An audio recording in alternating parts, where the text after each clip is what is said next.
Welcome to Reese's Reviews, the pop culture podcast from mygetculture.com.au, where it was originally all about reviewing movies and stuff, or I quiz Reece on his Letterboxd entries. But now it's just a splurge of everything. So my name is Matt, and joining me on this episode today is Mr. Self-Titled himself, Reece. Hey everyone, welcome back. Happy New Year, everyone. It is Huzzah. 2026 as you're listening to this episode. It is official 2026. We're in the brand new year. Maddie, 2025 is gone. Hey, shock horror. I watched 3 movies before the end of the year. Hey, you're catching up to me. Yay. Woo. Let's keep this trend going. We've got a lot on. Let's keep going. This episode is full on. This is the first episode back. We're going to hit the ball rolling. This is a jam-packed episode. So, yes, we have what we call our Entertainment Honourable Mentions this episode, but it's going to be a little spin of on that because we're going to talk about some certain films throughout the 2025 era and lists. We'll get to that very shortly, but we're going to start off this episode with just doing some reviews and get the ball rolling. So I want to hand it over to you, Maddie. What have you seen lately? All right. I ended up spending some coin on Apple TV, and I watched a couple of things which you will be very, very happy with. First of all, finished off Pluribus, the TV series. The one that I was kind of getting you to get on, it's created by Vince Gilligan, who made Breaking Bad and Better Call Saul. Yep. And Pluribus, TV show that is based on alien life forms, unknown alien life forms taking over humanity, the planet, but only a handful of people have not been affected. Yep. So, and it's all about... So you've watched the entire season now. First season, yes. What did you think of the entire season? Okay, I really took a while to absorb it, okay? I'll push through because I like Vince Gilligan's style, okay? Yeah. So this is just a general coverage, so I'm not going to point out certain things or the main or intricate story details within the show, though played brilliantly by Reece. So this thing was written for her. And well, I think it's like the finale was last Friday. So if you're wanting to watch Pluribus, I think you would have watched it by now. So if you want to jump in a little bit of spoilers here and there, I say go for it. And okay, well, first of all, there's tiny little references when there's like a throwaway remark, it gets brought back. So what happens in the finale? So what was said starting as a joke ends up closing out the show. Yep. For the season. So, and Vince Gilligan said that his goal is to make at least 4 seasons of Pluribus. Okay. So, yeah.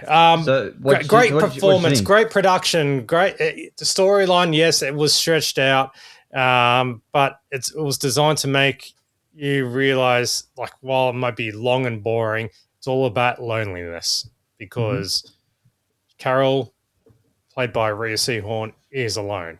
Yeah. So that's why there's a lot of quiet moments, or it's like the cinematography, it's like the visualizations were fantastic, and it was great. And all I can think of is that Vince Gilligan has just gone, like, Apple's given him access to the bank account, and he's just spent whatever the fuck he wanted. So it's because of the locations and everything else. Visually stunning, great performances, and I'm in it for season 2. So, again, it's a slow burn, very slow burn. If you're after something instant, this is not for you. Right. Reece. I'll chime in. So after your recommendation, I jumped on board. So I thought, okay, I'll give it a go. And I can honestly say, after watching the first episode, I was hooked. I think the premise of this show is brilliant. The fact of what they spun with them saying they're aliens, but they're not really aliens. It's like an infection that they've discovered in the deepest space of a formula that caused this infection to take over the planet, and only these 12 or 13 people are immune to it. So I thought the premise was very very good, brilliant premise. I found the first episode captured me in, it locked me in very well. The first two episodes, I was very much locked in. Then we started getting to the episodes following on from that, and where I it lost me is that I understand you're trying to take into account. You're trying to pervade to the audience what the characters are thinking and what their motives are. But spending 15 minutes on a scene that can be told within five is unnecessary. Like the entire scene, I think it's in episode 4 where she walks into the grocery store and it's all empty. She calls them up and they spend 10 or so minutes of screen time of all these people rocking back up with trucks and restocking the shop. Not necessary. Like, and then her going to the like the barbecues galore and getting all these bricks to bury her partner and spending 10 minutes on that. Like, there's so much unnecessary wasting of screen time that it's so like definitely what you said. It definitely dragged on a lot But of the the parts. whole idea is to show the concept that she's alone. Yeah, but you could do that without spending that much time. Like, you didn't have to spend 15, like 10 minutes of her digging a hole and putting gravestones. You can do that within like a couple of minutes of her, yep, going to the store, picking up the books, bringing it back. You don't have to And I spend respect your so much. thoughts, but you've missed the whole point. What is that? It's a lonely thing. It's boring. It's lonely. It's isolated because she's going against the grain and refusing Yeah, to accept help. the thing is, And now, I understood that character point. Like, I understood that. Like, the showrunner and the screenwriters pervade that. They did their job. They pervade what they wanted us to make feel like Carol was going through. I got that within the first few minutes of the scene. I went, yep, I understand. She's lonely. This is what she's experiencing. and It's really, really hard. And she's she's burying her burying partner. the love of her life. Yeah. Exactly. I understood all that heartbreak. I didn't need 15 minutes of her picking up stones, putting in the back of her car, slowly driving back to her house, and then spending another 10 minutes digging a hole. Like, it's just, there was so much waste. So, I think for me, I finished the season. Like, I got to about episode 6 and I wanted to tap out. But then morbid curiosity kept me going, and then I went, well, I'm this long on, I might as well finish off the last 2 episodes and see how they end it. And then I was severely underwhelmed with the finale, except like where they wanted to end the season. Like, she was already getting to that point anyway, and then she kind of fell in love with her, that kind of person, and her kind of handler, and then bringing that back for fruition. So she pretty much, where she started at the end of like episode 3 with wanting to kind of battle against it and then bring it. I just think, just to wrap things up, I felt it was a lot of fantastic premise of a show. I don't think it was kind of badly executed in some aspects. There was some Well, great moments throughout it. I love the intricacies of how they brought the species in and how they were always, and she was slowly making taking notes about what they can do and what they can't do, um, and certain things. So certain things surprised me. The John Cena cameo didn't go. I wasn't going, oh my god, it's John Cena. I went, yeah, okay, John Cena's on TV. well, Okay, the whole part with the finale, like the last 2 episodes, like yeah, as you mentioned, that she ended up sleeping with the carer. yeah, Now, with all that, so she showed vulnerability because she asked him to come back because she felt really alone. It's like, okay, fine, they've all I've got. see, that So episode I enjoyed because yeah, they didn't waste too much time. I and like the the fact fact that that they they couldn't got things together. and they couldn't lie too. Yeah, So yeah, and they'll be always open, honest. You know, they'll answer the truthfulness and so forth. And it wasn't until when she realizes, okay, I've shown some vulnerability here. I still need someone to love. I need someone to love me back, and so yeah, forth.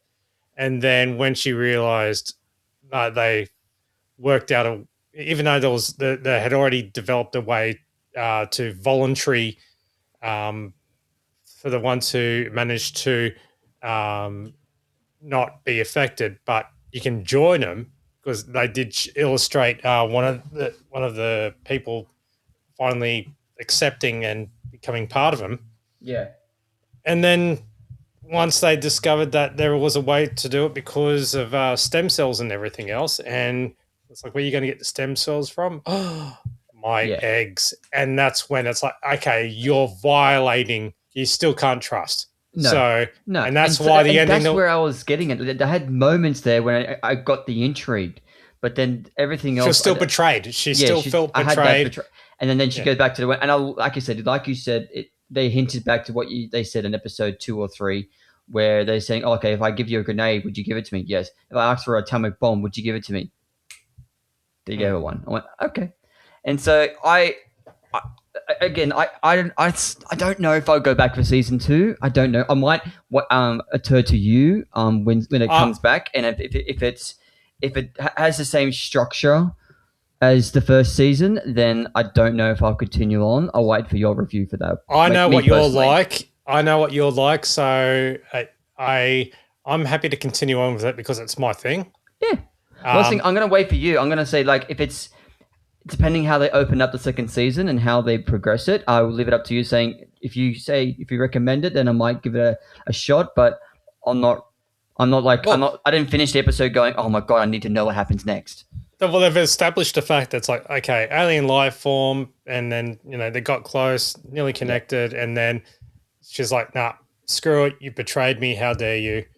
And no matter Yeah. what you do to try and make me happy, you're still going to try and convince me to join you, and I don't want to. Yeah. Free will type thing. So Yeah. at the end of the day, it's like you still got free will, Carol. Yeah. And but come with me. But you got free will. But come with us. But you got free will. But it'll be fun. But you got free will. Yeah. So Double entendre in a way. well, yeah, they're kind of like contradicting. It's like, come on, you have to come with us, but you got free will. You don't have to. So, Yeah. and therefore, it ended the way it ended because now it's like, nah, fuck it. Yeah. So, yeah, it's now a war. Yeah. So, yeah, pretty much. So yeah, so I give it at least a 4.5 out of 5. Wow. Okay. I would say I'll give it a 2.5. Me personally. Fair enough, and that's fair. It hasn't reached my threshold of saying I gave it a thumbs up because it's just I think a lot of the episodes between 4, 5, 6, and 7 there was just especially that episode with that guy coming from Portugal coming to Australia. They wasted that episode. Like I know episodes lost me if I start scrolling on my phone because they're just dragging things out so Okay, slowly. fair enough. So, but that was just me. But I gave it 2.5. Like there was a lot of great moments that I commend them for the premise. The premise was brilliant. It just, for me personally, it just didn't execute it to do a way to keep a general audience member interested, who's not Cool. familiar with the style that you are. But I've been talking to some people who are big fans of Better Call Saul and Breaking Bad who don't like this because of the way it's paced. So it's just depending how you go about it. No doubt. It's not like intense action or whatever, but I'd say it's all story.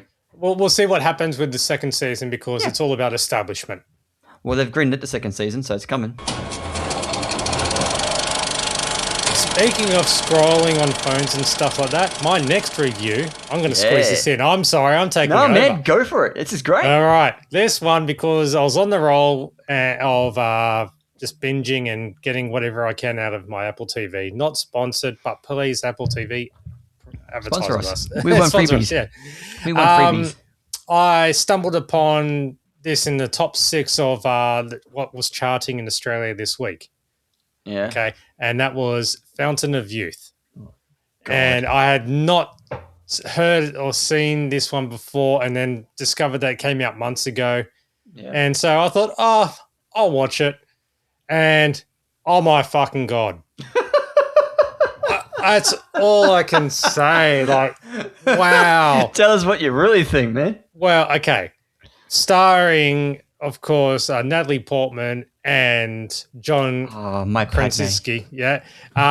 They're playing siblings. Okay. Yeah. So all I can say is a summary of Indiana Jones meets The Mummy, as in Adventure. Yeah, as in adventure style. Brendan Fraser. Mummy. Yeah, so pretty much the Mummy's adventure style.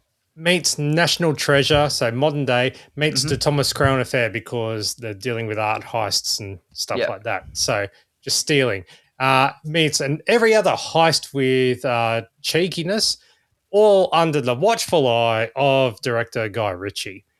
So that's where my disappointment went because I'm a huge Guy Ritchie fan. Oh yeah, I like or like Guy Ritchie. It's like hurry the hell up and do the third Sherlock Holmes, not the TV series. I'm Nah, talking I'm saying about I Robert want. Downey Jr., Jude Yeah, Law me type. too, mate. Me too. But the sibling rivalry in this film layered on completely thick, and it is very, very, very distracting. Yep. And I here I am thinking, oh, this is going to be like I'm going to get into this Indiana Jones type thing or National Treasure. It's like, yeah, I'm up for that. But the bitterness, the rivalry, and then just not plot holes, but it's just like, why are you No plot segging this in? holes. There Oh, is plot holes galore in this, and and you severe know what? rip-offs. I can I just say, I only got an hour into this and I turned it off. And you I still have not reviewed it, finished it. Yeah, so you don't know I how it ends. no, I have no idea how it ends, but I can just Oh, assume let's that just it's say, gonna. all I can say is Last Crusade rip-off. Oh, okay.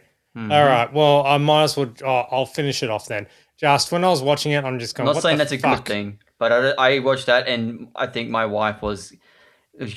I think she Okay, enjoyed it a lot more than what I did, but her and I versions of what quality is very, very different. So John and Natalie, while they're great actors, actress, they're great in on their own selves and everything else. The chemistry between the two of them, very forced, it's very forced. Or very the scripted. fact that it was just the chemistry wasn't there. No, you didn't But believe it. I blame the writing. So, while it seemed forced, it seems like that they were directed to ad lib. Yeah. But Natalie's character was too stiff. Yep. Like I know that she was meant to be a bit stiff, but compared to how loosey Like you goosey said, that John, she laid it on way too thick. too dramatic. Yeah. So, but So many plot holes. I gave the first hour of the movie 2.5 out of 5. I think So, I think when I reviewed it, because I watched it when it first premiered on Apple TV Plus. I think you gave it 2. I gave it 2. Yeah, that was generous for me. But yeah, I saw so many Yeah. plot holes in that movie. Some of Oh, the action scenes were like so badly. This is the thing. I love Guy Ritchie, and I know everyone has a bad day at the office. Not every film of every director is going to be hands gold. Like Steven Spielberg, the GOAT, made The Terminal. Not the greatest movie, but he still has. So that everyone has a bad day. Every director would make a bad film once in his day, but I just think Guy Ritchie lately has had some ups and downs a lot lately about some bad films that he's kind of brought to the screen. And this one being an Apple TV is like, oh yeah, I think a lot of the action scenes weren't. They were so badly directed and shot. I feel so. I love the fact that they were on. especially when they brought up the boat, like the Yeah, the ship. boat and the scene in London when they're in the car, like it was when they were drifting around the Yeah, main plate. Like it's so bad. I did like the fact that they actually shot on actually on location. location. Like Yeah. when they went to Egypt and they shot a lot of those scenes. I always love when they shoot on location, and not behind a green screen. So I did enjoy that. There were some kind of cool moments throughout it, but it lost me. Like But I it saw was so just many plot the holes. There was rant. so many rip offs, and I went, I I'm losing enjoyment out of this. And some of the acting was bad too. So yeah, I couldn't do it. It was this. It was all the sibling rivalry chatter. Yeah, It was just that. It's like, oh, you remember when blah blah blah. Oh, there she is. There's my sister. It's like, oh god. And then just the unrealistic expectations when they yeah, were like say cornered in their warehouse. yeah. And then so it's just like So So it's thumbs I gave down for that one. We both give that yeah, one a thumbs down. I'll finish it off, and then if I do, I might re-review it and Oh, going by you what just you said, I'll yeah. probably drop off the half I guarantee you watch that ending scene. I guarantee you will. because I owe more reviews here. I'm going to go straight into my next review. I'm taking over No worries, now. go. I went straight into my Ozploitation. All right. Yeah. Okay. And I dove directly into a Blu-ray set, which I bought a while ago. And it's an Aussie film from the 80s. and it's called The Chain Reaction, starring Steve Bisley and also the guy from Round the Twist, the dad from the first season. But also Hugh Keys-Byrne as well, so you may know him from Mad Max. Yeah, I know But Steve Beasley. I know him very well. yeah, so this is all about he's a mechanic and he's having a raunchy weekend with his wife, and well, he's left his child behind to with the Yeah. grandmother. So they're going to have a wild weekend out in the regional town near Lithgow, right? Yep. And as they're there, but beforehand, like at happening at the same time, there's been we're thrown into it at the beginning. There's a reaction at a nuclear reactor at a nuclear power plant. There's been a leak, Yep. so and one of the workers is underneath trying to patch it up. The one of the water pipes, and as he's trying to tighten up to stop the leak, the pipe explodes and he gets drenched in radioactive water. So the owners of the power plant have got the scientist slash worker, um, in hospital or in the bed type thing, and ask him questions like, "What can you remember? You've got 3 days to live because of the contamination." And then when he discovers that they're just going to let him die there, and it's like, "What do you know about what was going on? What did you see down there?" and so forth. Okay.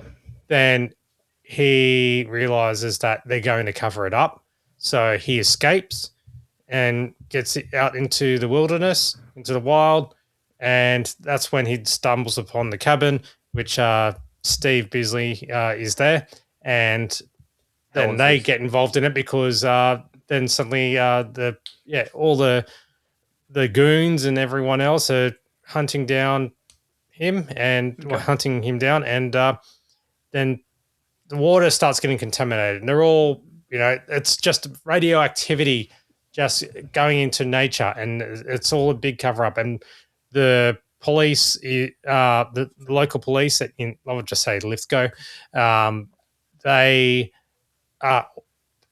handshake agreement type thing. They can be easily corrupted, and so it's just a big cover up. And what are they going to do? So, and they're going to try and decontaminate, but also trying to get what Steve Beasley knows about the leak, and then they're just going to let him die type Right. thing in there. So But what did you? So how everything kind of transpired? What did you kind of think about the entire film? How it was structured? low budget film. Think, okay, here's the cool part. All right. The amount of people who were in there before they were famous or just as they were developing. Okay. Right. Yep. So, other than Hugh Keys-Byrne, Mad Max, then you've also got Frankie J. Holden, who's in it as well. Mm-hmm. He's got a small role, but also a young bearded Mel Gibson is in it too. He plays a uncredited mechanic, Okay. and then there's also, he's not in it, but he directed certain car chase scenes. So when you watch it, it looks very familiar in the signature style that he does. George Miller. Miller. Yeah. Okay. Yep. So So with all that being compacted, like, would you say this stands against a lot of other Ozploitation films, or stands it's out? one of the best ones. It's one of the best ones. So if you put aside the whole fact that it is really old school, low budget type thing. Oh, I also forgot to mention that Roger Ward, one of my favorite Australian Ozploitation actors, is in it too. He's basically in nearly every Ozploitation film. Yeah. And also Anna Marie Winchester, I should say, who plays the wife. So I quite like this. I give this a 4 out of 5. Lots of action, Wow. lots of Okay. action. Cool. All right. And it really holds up. It did pretty well at the cinema. The thing is, too, this is, if you ever seen the China Syndrome, which was made in the 70s with Jane Fonda and Michael Douglas and Jack Lemmon. That movie scared the crap out of people, right? Right. Because not long around that time when it came out, 3 Mile Island disaster happened, which was the big nuclear reactor disaster in America about the radiation leak. So this is the Australian version of it, really. So, but set out in the bush. Nice. And it's fantastic. A nice thriller. It's creepy. It's scary. Not much horror, but it's just a lot of action in it. The car chasing scenes, are just bloody well done. And I would highly recommend it. So it's just bloody like a nuclear nightmare, really. And how Australian nuclear apocalypse film kind of thing. Yeah. Nice. So I would recommend it. And if you love your cars, if you love your retro cars, you'll love a good smash up type thing. This is the way to go. Yeah. So, all right. Well, you've heard it here from the Map Man himself, who loves Ozploitation. He is our go-to spokesperson for all things Ozpro. I'll put it this way: I bought the movie. I had never seen it. So yeah, but you're very common to delve into Ozploitation kind of films and just give them a go. So. Yeah, but the fact that you've recommended it, which is okay. So anyone out there who's interested in watching another Australian classic from a gone by era that still doesn't get too much light these days, give this one a go. One more review from me. One more. Since I was watching Pluribus, I was watching Fountain of Youth, or half of it. I also watched a classic. So this is a classic film because it came out during the blink period, so the bubble period, or whatever you want to call it, and that is Tom Hanks in Greyhound. Okay, this has been on my list for quite a while. I have not had a chance to go, I haven't had a chance to watch it yet because this is bad for me. Because I know when we spoke about last episode, we talked about how much I love the era of war movies. World War II. I haven't had a chance to get around to watching this one. So, this came out in 2020, so it just fits the classic, and it's been out for a while. Chain Reaction's also a classic one too. But for Greyhound, because we spoke about war movies and so forth, and I'm kind, I feel like watching a war movie. I chose wisely with this film. So I enjoyed this. I will keep it very short because it's a nice, tidy hour and a half. Yeah. Only takes like 5 or 10 minutes to establish the fact that Tom Hanks plays he's in a happy relationship type thing. So goes to propose, and it's like, hold off until you get back, because he was going to go out to the warships. Yep. And the battle is on, and it's just action from there. And it's fantastic. So it's pretty much set around 2-3 days out in the sea. Yep. And it's just rolling. It's just constantly rolling, and it is inspired. It's not a true story, but it is based on actual events, and that's close events and inspired. Okay. And so the elements of this and that and the other, and it is great. It's a great period warship movie. Lots of action, lots of suspense. It had me on edge on a few things too. Tom Hanks is fantastic in it. When is he not? Yeah, that's true. And overall, it was over not quickly, but it was a tidy, comfortable length. Mm-hmm. And I give it a 3.5 out of 5. Nearly a 4. I wanted it to go a little bit longer. I was about to say, saying you gave it 3.5. What things about it took off that 1.5 stars? Oh, that if it would be an extra half if it was maybe an hour and 3/4. Like I would have loved just a tiny little bit more. But credit to him for going straight into it. Okay. So it's basically 3.5. that half would be the time length. So I would have loved for it to go a little bit more. So technically, it would be a 4. Okay. So that's the high So 3.5. by the sounds of it, it's a solid 3.5, and it could be persuaded to 4 if they allowed it to breathe a lot more with some certain points. Exactly. Yes. Yeah. Okay. So I would recommend it, Reece. You'll love it. It has been on my list for quite a while. I just haven't had a chance to get around to it. Cool. Well, there you go. There are my 3 movie reviews and my TV review. Yes, this is a jam-packed episode, and we are not done, ladies and gentlemen. We are not done. Now it's my turn, and we're gonna go back into modern day here. We are doing a brand new release now. As a recording of this podcast, this film has already been out for 2 weeks, and of course, I am talking about Avatar: Fire and Ash. Now, before I jump into this, when we last spoke, Maddie, you and I were talking about in our Entertainment Honourable Mentions about a certain rumor about which was pretty much almost confirmed, but wasn't confirmed by the studios, about a certain trailer being put in front of Avatar: Fire and Ash. Oh, yep. And you pretty much said that you thought it was a big hollow crap in a way. You remember you saying that? Yeah. Well, I can debunk you this time because it is all true. We got one trailer the first week, which is it's been out for quite a while now, which is the confirmation that Steve Rogers, Captain America, is coming back in Avengers Doomsday.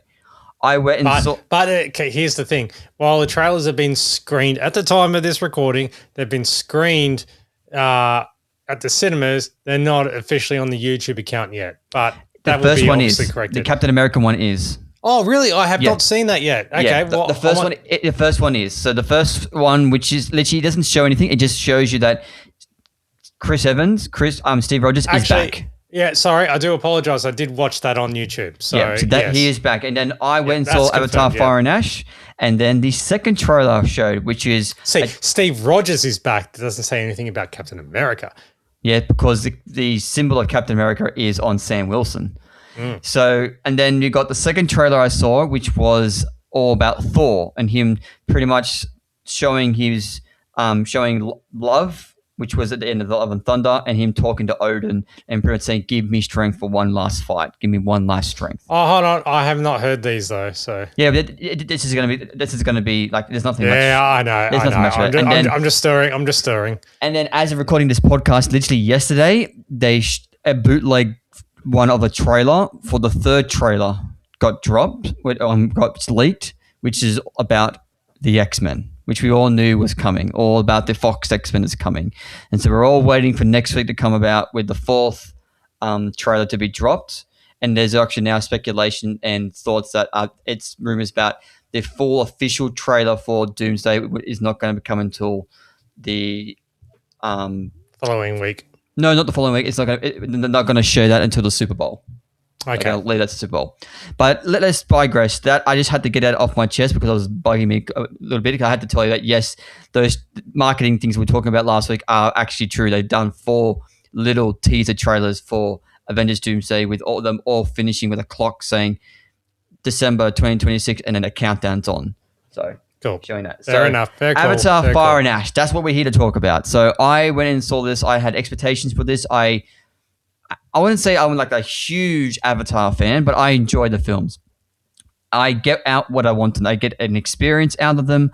I get what escapism to another world, literally, and I get swept away by the absolutely phenomenal and breathtaking visuals that are what these films are. So I love the first one. I love The Way of Water, and I had expectations going into this one. It was pretty high. I thought about it, and the fact that it's James Cameron writing and directing, and he's bringing it back. Everything about it is pretty much saying that he directed The Way of Water and Fire Ash is one big gulp, and literally what he did is he cut it straight in half. That's what he did. And coming out of this film, you can definitely see it. This film has nothing new, really narrative-wise to provide. It is literally, in every sense of the word, a continuation of The Way of Water. So there's nothing grandscaping new when it comes to narrative plot points because it's also one Literally, The Way of Water and Fire and Ash is one big. It's pretty much a 6 hour, 6.5 hour narrative plot, which one big like from that point. But I would say that I enjoyed this film. It is my least favorite out of the three, but I still thoroughly enjoyed it. I thought it was a fun time to be had. It's very visually stunning as always. I think they've even made it a lot more visually stunning than The Way of Water, with bringing in the Ash people and that the Una Chaplin, who plays the lead of the Ash tribe Varang, she was so thrilling and captivating to watch. Like she was just every time she was on screen, I was just going, she was just it was just captivating to watch. It was so awesome. And then the fact that a lot of her screen time is with Crotch, which is Stephen Lang's character. And there's even one scene, this is not a spoiler because they actually showed this clip as a promo. They pretty much get high in a tent. Gotcha. And so it's like it was very eerie watching this on a big ass screen. I saw this up at GMAX up at the Katoomba in the Oh Blue wow. Mountains. It's a big ass GMAX screen. So watching these two blue people getting high was kind of like a surreal experience. So, but yeah, I think the standouts for me were definitely Una Chaplin's Varang. I thought the fact that they got Britton Dalton's Loak, which is the young, it's one of the sons of Natiri and Jake. I think he carries the film because they changed it up in this film where usually the first two films Jake is narrating the film, and this Mhm. one it is actually Loak who is narrating the film, and it's all done through his eyes and how he perceives certain things. So I thoroughly enjoyed it for what it provided, and with the visuals and bringing the story across and showing different aspects. Where I want to show a little bit of negativity on it, the reason why I find it's my least favorite out of the three. For one thing that I've always noted, I think everyone's saying the same thing. There is nothing new when it comes to the story. The story narrative is very much the same, and that can definitely deter people. My wife walked out of it. She didn't enjoy it as much because she pretty much said it was the same narrative plot point, and the fact that we only recently watched The Way of Water, she was kind of saying that she would have preferred not to have watched The Way of Water because she feel like she just rewatched The Way of Water again with Fire and Ash. There was nothing new in there, which I found was kind of a shame. But outside of that, they introduced these new traders, which you see in the trailer with this big blimps kind of looking thing in the trailers. I would have liked more time with them. So you get introduced to them in the first act, and you don't get to spend a lot of time with them, which I would have preferred to like spend a lot more time with them, which was a bit of a Sure, shame. sure. Um, I think that the MVP of all three movies, some people would disagree with me. My wife would disagree with me, as she always does with these kind of things, is Natiri, Zoe Saldana. I'm a huge fan of Zoe Saldana. I think she's absolutely brilliant. The fact that she's now a Oscar winner is so wholeheartedly deserved. She is absolutely brilliant. I love watching her in pretty much everything that she does. Well, the And thing is that her movies, she's the only person who has, she's been in the top three movies, the highest rating, highest earning films of all time, yeah, which is Avatar, Avengers Endgame, and Way and of Water. Yeah. Yeah, yeah, she is. So I thoroughly enjoyed it, and like I thought, like her performance in the second one was a knockout, and then this one, a lot of people wouldn't like her because she makes a lot of questionable decisions, but she's dealing with grief. Like anyone who's seen The Way of Water, you know how that movie ends. I'm not giving anything away because if you haven't seen The Way of Water, it's been out for a few years. We all know what happens at the end of The Way of Water. This one starts off with the grief of her losing her son, and it's only set. This movie is only set maybe 1 or 2 weeks after the end of The Way of Water, so she's still dealing with that grief. And what is one of the stages of grief? Anger. She's dealing with a lot of anger. Every time she sees Spider, the character Spider, she's got nothing but hatred because she looks at him and she sees the sky people, and that's all she can see.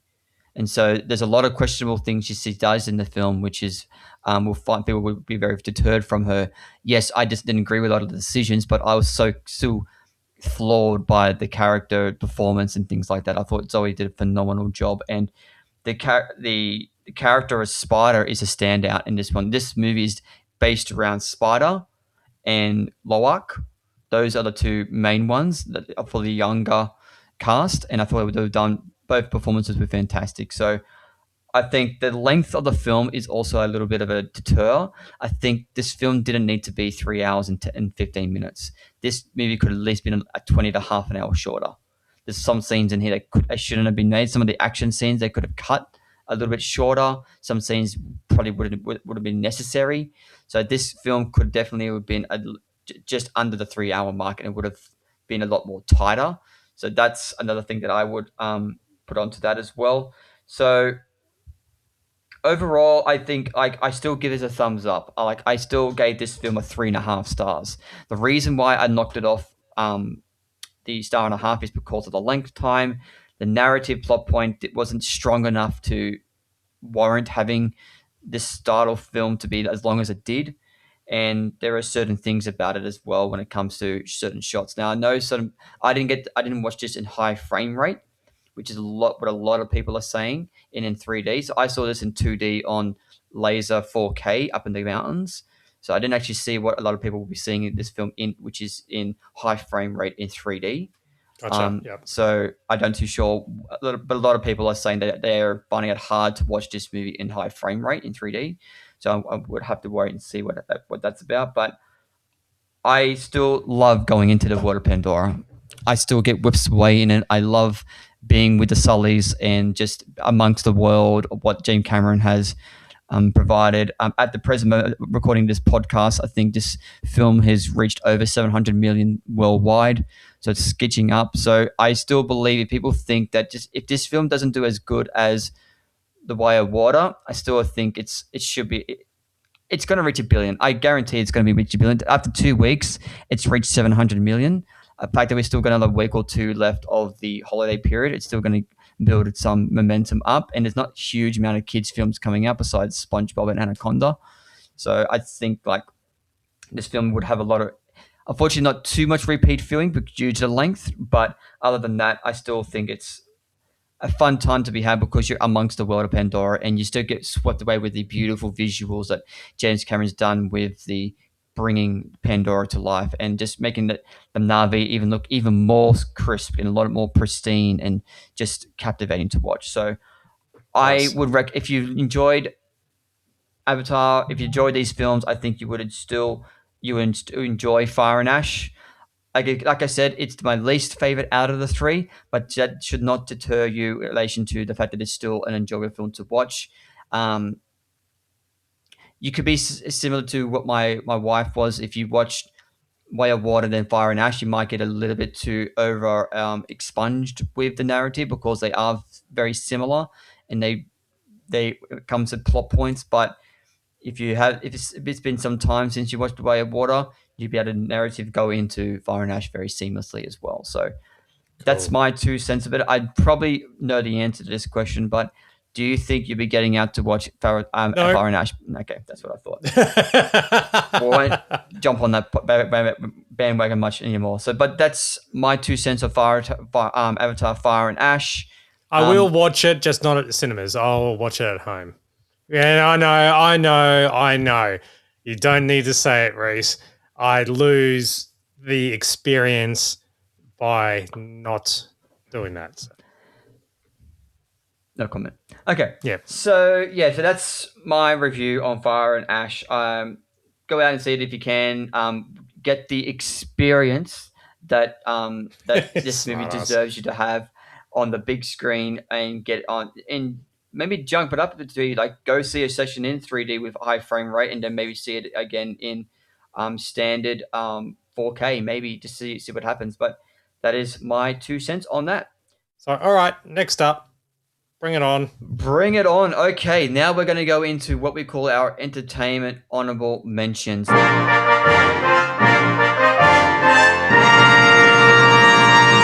So this week on the podcast is going to be a little bit different. We're not going to provide you something new within the entertainment industry, even though there's a few things we could talk about. But given this is the brand first episode out of the brand new year, we're gonna do a 2-episode arc on this. Now, the first, Oh, ooh, what could it be? What could it be? Um, I I did this even before I listened to a few podcasts online. You can see everyone doing it. When you get to the end of the year, everyone makes their lists. So you make lists of the best films of the year, the worst films of the year, the best TV shows of the year, and then you eventually go into your most anticipated for the year upcoming. So that's what we're going to do. We're going to talk about the remainder of this podcast. We're going to talk about our lists, and we're going to keep our most anticipated till next week. For our audience, we're going to give Mattman some time to get his list together for his most anticipated. But we're going to go through the 2025 in review. We're going to go through my list of some films I thought was what it was pretty much the worst and most disappointing for the year. Hit me with the best shot, Reece. Go ahead and start going through your list. No worries. Okay, so I'm going to start off with the bad first. I want to get the bad out of the way, and then we're going to go into the good stuff. Go get your Michael Jackson's done. Bad. Get it? Okay, so do. Okay, so I thought so the worst and most disappointing films of 2025. So I've got 5 on my list. Now these are in no particular order. These are just 5 on my list, and I've also got some dishonorable mentions as well. All right. So when you go through your list, before you do anything else, when you say the name title, who's in it, and say if you can, I'm giving you a challenge here, right? Okay. I'm giving you a raw challenge on the spot. Okay. If you can describe probably 3 words why it is crap or why you've and then what out of 5 stars you give it. Okay. So well, I'm gonna so I'm putting you on the spot here. So the first one off the rank is Disney's live action of Snow White. This one is starring Rachel Zegler and Gal Gadot, directed by the Mark one where Webb. Gal cannot act. Yes, and if I can describe this film, is a film that had promise within the first 15 and lost all its magic and charm after that. Okay, it had no charm from there. So I gave this film 2 stars. That's being generous. Like, this film had nothing to provide. It was soulless. And I know that you are generous too with your star ratings. I am sometimes, maybe too generous sometimes. But this one, one of the original songs out of it was beautiful to listen to. But outside of that, it was like Zegler did what she possibly could with it. But other than that, I couldn't. Yeah, they definitely dropped the ball on this one. Next one Next one, I wouldn't say is like a worst film, but it's in. I think these next 2 are in my most disappointing. I was looking forward to them, and they disappointed me dramatically. The first one is The Running Man by Edgar, starring Glenn Powell. I was really looking forward to this film. The marketing was looking so promising with all the action and things like that, and this film disappointed me. There was they spent so much time on trying to breathe out certain plot points, and then the third act just dropped it, and just it felt like Edgar just got to a point when he goes, I'm done. Don't need to do anymore. And that was it. So The Running Man was a disappointment for me. So that's on my list. Another one was what was the star rating? Star rating, I gave it. Pretty sure I gave it 2 stars from memory. I think so. Yeah. I think when you recapped it, 2.5. I gave it 2.5. So just shy. Okay. That is me being generous. That's me being generous. My next one on my list was again from a franchise that I am a huge fan about, which we were just originally just talking about, and that is Captain America: Brave New World. I was really disappointed with this film. I was really having high hopes for Sam Wilson's first outing, having a film to himself to brand himself as Captain America outside of his TV show of Falcon and Winter Soldier. I was really looking forward to it, and the fact that they just pretty much made a Incredible Hulk sequel, and they made it. Their script was all over the place, and they didn't change a lot of things. It was so lackluster. Some of the scenes were great to look at, visually, especially that scene over the ocean in front of the deity and think over the thing coming out of the ocean. That was a great scene, but a lot of other stuff, like a lot of the CGI was bad. Some of the fight choreography was not up to scratch, and just definitely fell short at a lot of point. The fact that they didn't take too much thought into the story, and then just shoot in a Incredible Hulk sequel, which wasn't really necessary. I didn't. I felt that was definitely lackluster. I gave it 2.5 stars. I think I'm actually going to rerate. I'm going to rerate my rating right now. I gave it 2 stars. So I gave it 2 stars. Okay. All right. Now we're going into these are two films that I actually think are bad. These are bad. Are they like bad? One of them is. Hands Wow. down, one of them is. The second Stinker. one, Okay. there's one. This one is on the verge of that. Well, And that is leave the stinker until very last. yes, that's my plan. So the next one is a one that gave some decent marketing and had a good kind of cast. And I'm talking about Dakota Johnson, Chris Evans, and Pedro Pascal in The Materialists. Okay. It's supposed to be like a nice romantic comedy about a person who's a matchmaker. He has a company, and then they have a bunch of romantic through lines with their ex being Chris Evans and inventing a brand new bachelor, which is Pedro Pascal. And the narrative wasn't anywhere to be seen. They chopped and changed a lot of the points. You didn't care about Dakota Johnson. She did not get a great performance. I didn't care about anything she was doing. I didn't believe anything she was doing. I like Dakota Johnson. Like, it's taken me a while to warm to her, but she can be hard to read sometimes. She can be She's quite not the greatest flat. actor. I don't think she hasn't given me any performance that she's been like. She's like she shot the Fame and the 50 Shades of Grey movies, and she didn't. They weren't amazing Oscar winning performances. And then No. she hasn't done anything that to showcase anything that's And Madam Web was a stinker too. No, yeah, I think she just did that for the paycheck, maybe. But yeah, I think so. I gave this film 1.5 All right. on my letterbox. And this leads on to my official stinker.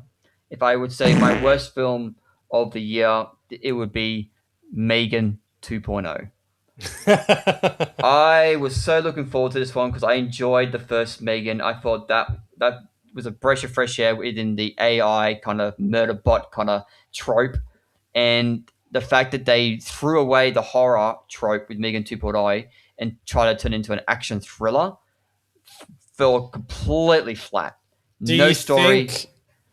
Do you think that because of the surprised success of Megan, the first one, and the studio has just forced them to go, all right, we want another one, and the people who wrote it didn't have any idea, and it's like they had their arm twisted.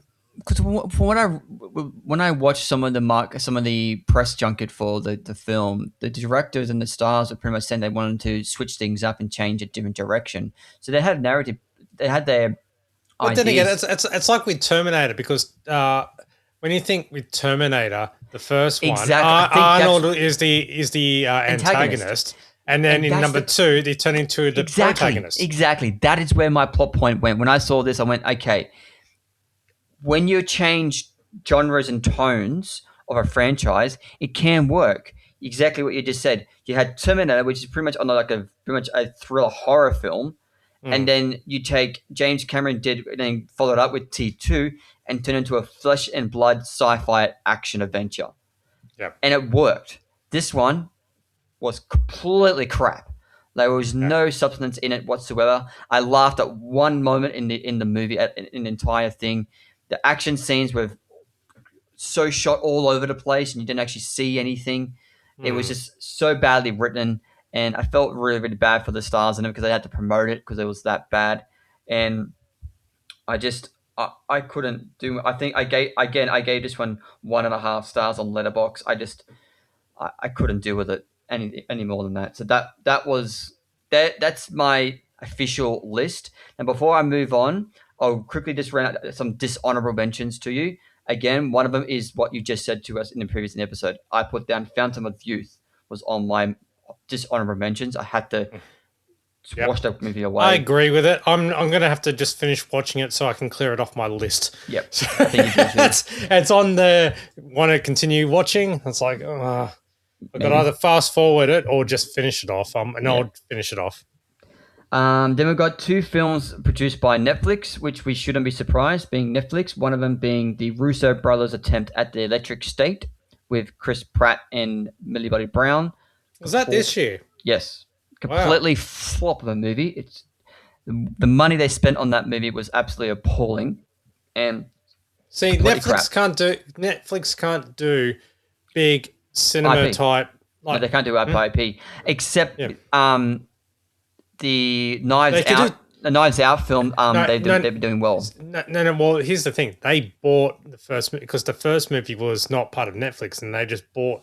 Yeah, but then they Yeah. produced number Oh two, Glass yeah. Onion, But the thing is, though, and the Wake Up Dead Men.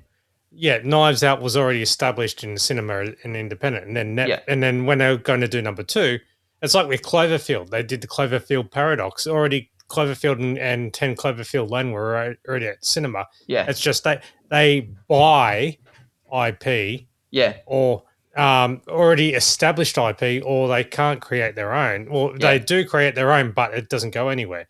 No, But because they if don't they, have if they any. do it, they have to turn it into a TV show. They care about analytics more than anything else. They don't really care about anything else. But so, Electric State was definitely one of them, and another when it comes to Netflix is a film where the first movie, which is one of the diamonds in the rough of Netflix, where when they say that Netflix will produce like 100 films a year and maybe 5 of them will be gold.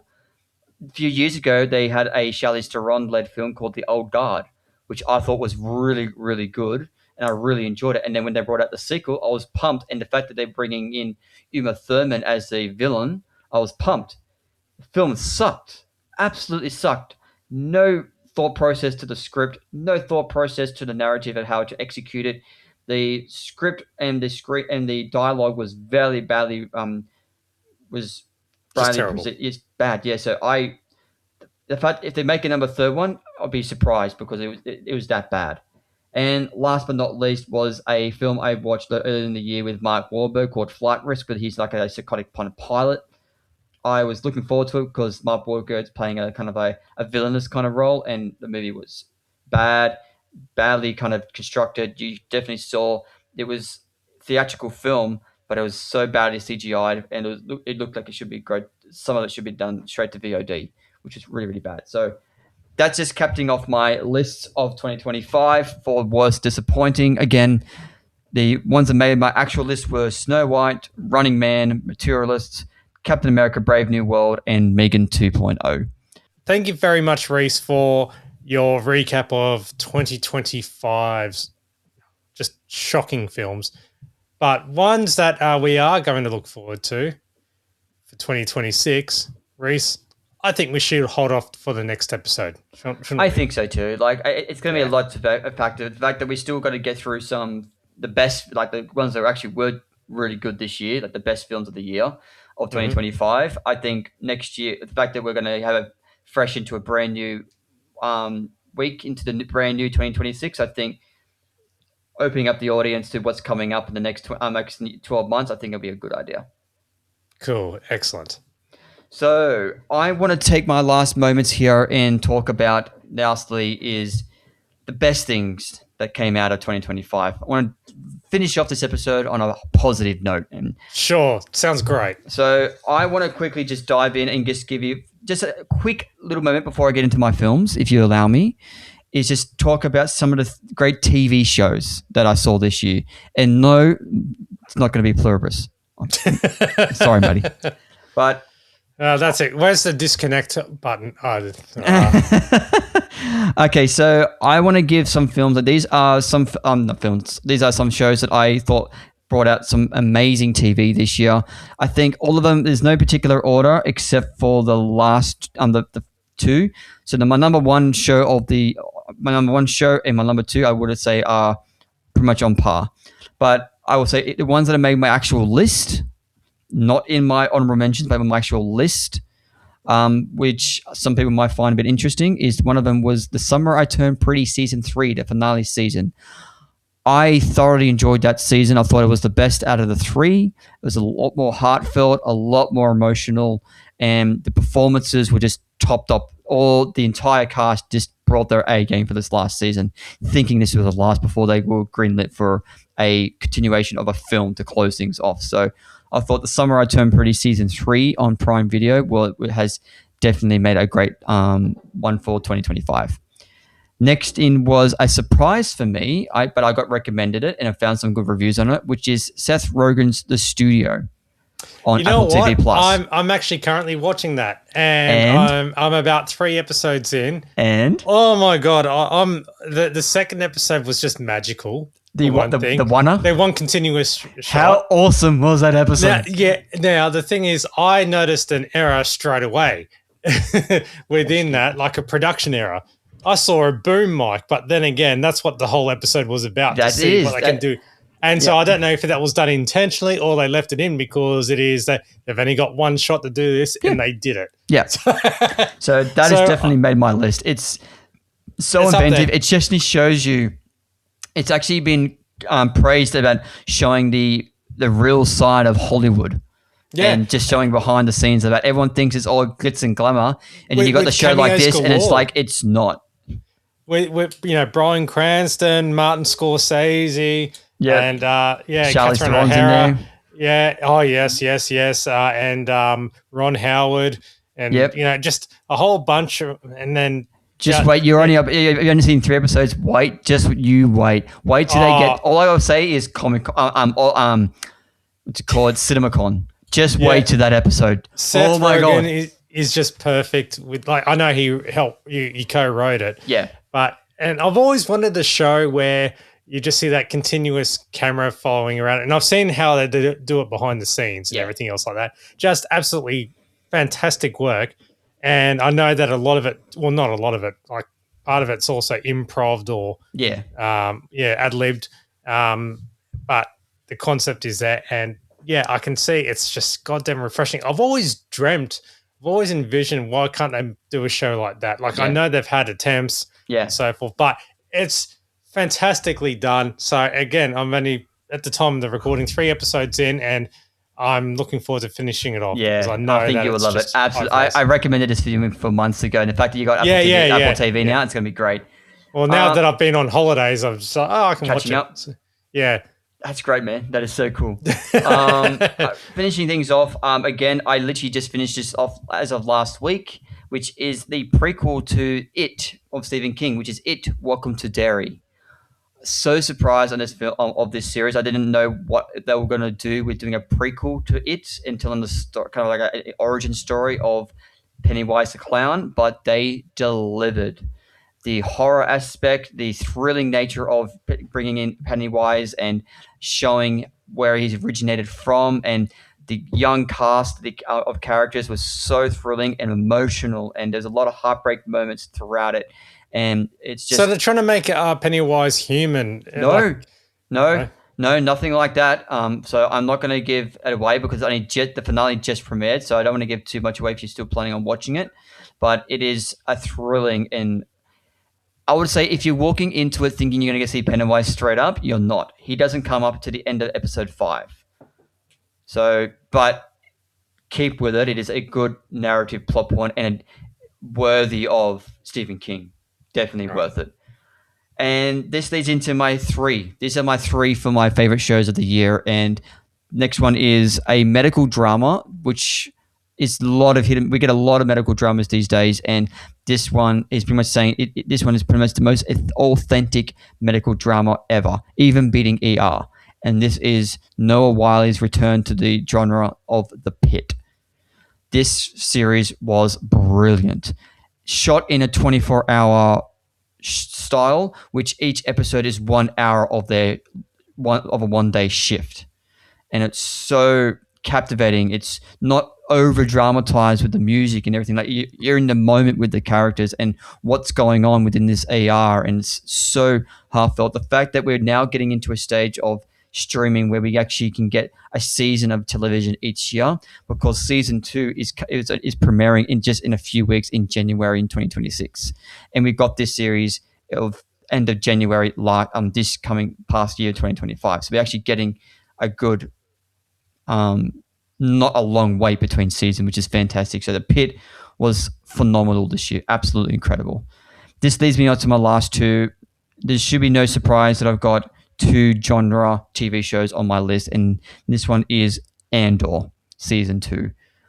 I loved Andor season 1. There was a lot of moments where a lot of people would find it a lot more hard to watch because it is no action dramatically through it. It's all story and character growth and bringing up the actual expansion and the growth of the rebellion. And this season, if you think that I didn't know how they could top season 1, but they did, especially that later half of episodes from episodes 8 to the end. Phenomenal and a beautiful tie into Rogue One. It was all done perfectly. The performances were top notch. The scale of it was fantastic. The way they shot it on live on live locations as well was so beautifully shot, and cinematography was fantastic as well. So the fact that we actually got a Star Wars show, which is like excelling, which is actually fantastic after we got the horrible that was The Acolyte, and not many people liked some of the other shows as well. The fact that we got something like this that we can hold on to, say, yes, Star Wars is not saying that all Star Wars shows need to be Andor, but Andor shows that people at Lucasfilm can put the IP of Star Wars into creative hands. They can know the material and can deliver quality, which is what I found was very fantastic. So Andor was number 2. And anyone who's listened to this, I don't know if I mentioned too much about it. My number 1 show of the year was The Last of Us Season 2. I'm a huge fan of the game. I love the game so much. I played it multiple times, and I was really cautious how they were going to adapt the second game with the what the nature of the game is and what that game involves. But from what they've done so far, they've delivered, and the fact that the scale of this season has upped it from the first season. They brought in some great actors to bring life to the characters of the second game, and just I think this is one of the few seasons of television where there was a certain scene that I did not want to watch because I played the game, and there was 2 moments in the second game that I knew I was dreading and watching, but there's also one of those things where you dreaded watching a scene or a set of scenes. You're dreading and watching it, but at the same time you can't keep your eyes off. It's so heartbreaking and emotional. And like, there's one scene in the second season where I was getting teary eyed just watching this scene. It was absolutely I was heartbreaking. But so that's my list of best shows of 2025 for at the present moment. I could not be remiss if I didn't do a little bit of honorable mentions of TV shows. I have to mention Wednesday season 2. I have to mention Apple Cider Vinegar, which is the limited series on Netflix, which was very hard to watch, but compelling at the same time, but a true story. Mobland with Tom Hardy, Pierce Brosnan, and Helen Mirren. Woo! Not too much into gangster styles things, but that one, that grabbed me in. That kept me in. Helen Mirren, woo! She can play a bitch. Oh man, she can play a bitch. And and you know, oh no, sorry, keep going. And I would suggest this is kind of a cop out, but because I'm literally about to watch the last 2 episodes right now, but I know from what I've read and what I've viewed that this series is going to be great, and the second season's coming up in a few weeks also, which is Paradise. This is on the Disney Plus, and it stars James Marsden and Sterling K. Brown. Pretty much about a post-apocalyptic world where they've gone underground because they've had a nuclear thing going off on the surface, and they've got to survive. And there's a big murder mystery going on down below, and trying to do those kind of things. It's so thrilling. It's so compelling. The story is narrated very well. It keeps you guessing at certain points, and the performances are great. So I couldn't do my honorable mentions on my shows without mentioning those ones as well. I'm going to leave it to you for the time, mate. Do you have any shows that's jumping out of you that you watched this year? Not much really, because I've been on and off with a couple of things other than Pluribus, which I've already mentioned. Yes. I've been continuing on watching my Simpsons. I know one. Dexter! I was going, how many, would I have to give him a hint? Dexter. Yeah, Dexter, yes, not the original sin this year. Original Sin was last year. Resurrection was fan-freaking-tastic. Yeah. So, and I'm looking forward to season 2. So, yeah, I'm so glad that show is back. Yeah. And it's just great to tell people, watch the fucking show. So, yeah, but you got watch it from the beginning because everything links up. You can't miss a goddamn thing because there's always throwbacks to everything. So Cool. unfortunately, you just can't jump straight into it. You got to watch it from the very beginning. So from the Yeah. original series. But yeah, other than that, so other than Dexter, and I've just been watching my regular shows. Oh, Landman was a surprise for me as well. Yeah, Which, I'm still watching that. yep. So Um, season 1 of Landman, I was late to the party on that night. Yeah, I'm waiting for season 2 to finish being released. Yep. So yeah, that was really good. Um, what else is there? What? Oh, was it? No, I think it was last year with X-Men 97. Yes, that was Yeah. last year. Yep. So, yeah, no, other than that, it's just for like for Marvel TV shows, I really never finished much of them because I'm kind of exhausted Yeah, there was from the quite a few shows. this year. Like you've got Agatha all along was no, that? that wasn't this year. We had Daredevil Born Again this year. I haven't watched that yet. We had Ironheart. That was this year. I haven't watched that. So We I'm had. more into the cinema, like of Marvel. So you're into the cinematic. Okay. Yeah. Cool. So Yeah. So that was. So is there anything else that's kind of piquing your interest with TV shows besides Dexter and Pluribus? no, other than that, I've just been digging into my own archives of my TV box sets and watching stuff because nothing has been really appealing to me Okay. up front. So it's like, oh, I'm going to watch my old TV shows or watch stuff that I bought. Yeah. Okay. Yeah. So giving them a dust off and then starting to watch on the train to and from work and so forth. Yeah.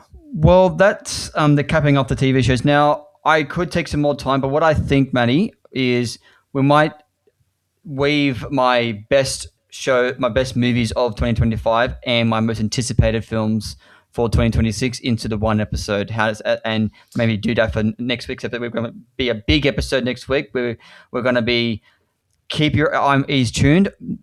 We promised you that we were going to do a lot more in-person kind of talking. Matt and I are going to go and check out Anaconda this weekend. We will, yeah. So we're Anaconda. We're going to record that. So maybe we'll do a recording of that, and then we'll or we won't, depending on what happens. But we go and see Anaconda together, and then with that we might talk about bring together our pretty much our best films of 2025 with some honorable mentions, and then we will lead into maybe talking about the movies that are coming up in the next 12 months. How's that sound? That sounds great, mate. Looking forward to it.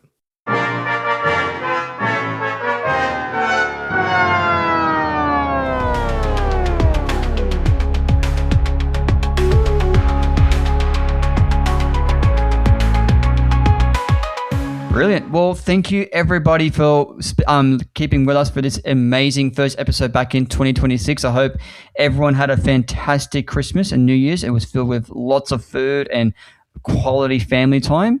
And I really look forward. I think I can speak for the leader of this cohort, Matt Man here, where we really wish that all the best wishes for 2026. And I know this 2026 is going to be a hell of a year for entertainment and all things movies and TV shows, which will keep you posted for all things coming throughout the year. We will do all new releases. We'll talk about TV shows and theater. Keep your eyes open for theater. I'm going to be doing some reviews of theater this year, so keep your eyes and ears open for that as well. Oh, I'll actually will mention too what I saw at the cinema. Yeah. Earlier this year, I forgot to mention. I did see Ballerina was a good one, but that was in one of our first episodes. Yeah. But I saw at the cinema the re-release, the 25th anniversary of Dogma, and I've received the box set, the 25th anniversary 4K Blu-ray box set. So it's a chunky mofo from Umbrella Entertainment, and it's a Kevin Smith movie which he had lost the rights to because a certain someone was holding it back, someone who's in jail at the moment, I should say. And finally the person had to sell the rights in order to pay for legal costs, and then that a company bought it, and then Kevin Smith was offered from that company. It's like, oh, do you want to buy the rights back? Yeah. So it was like handed. So because he didn't want to give his money directly to that other person. Yeah. So, and then that money was donated to women's shelters and Beautiful. all that stuff. So, yeah, and a result of that was the 25th anniversary release, and I saw that at the cinemas at the Hayden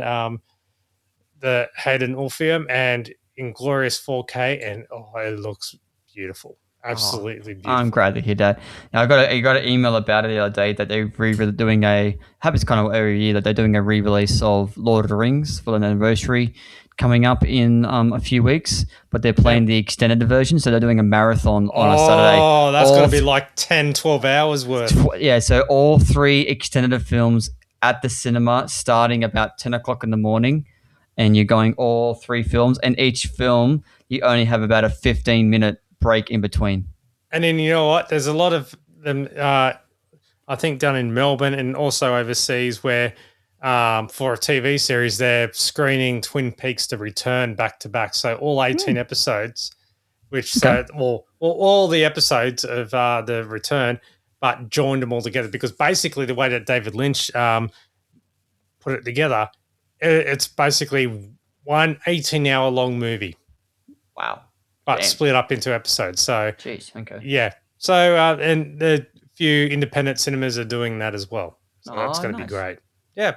Cool. Well, thank you very much, Reece, and thank you very much for listening and following and everything else. And also shout out to everyone who has contributed to the podcast, including your old mate Stuart. So we do read your comments as well. So thank you very much. Yes. And if you want to send, or if you got anything to add, and we can go, no, piss off. Comment via Spotify or email info@mygeekculture.com.au. So thank you for listening. This has been Reece's Reviews for mygeekculture.com.au, produced by Matt Fulton Productions, aka moi, mattfulton.com.au. Catch you next episode. Hell yeah, bring on 2026 and the awesomeness that is entertainment and movies. Bring it on. May everyone have a safe and great week. And as always, my friends, may the Force be with you. Schwartz be with you.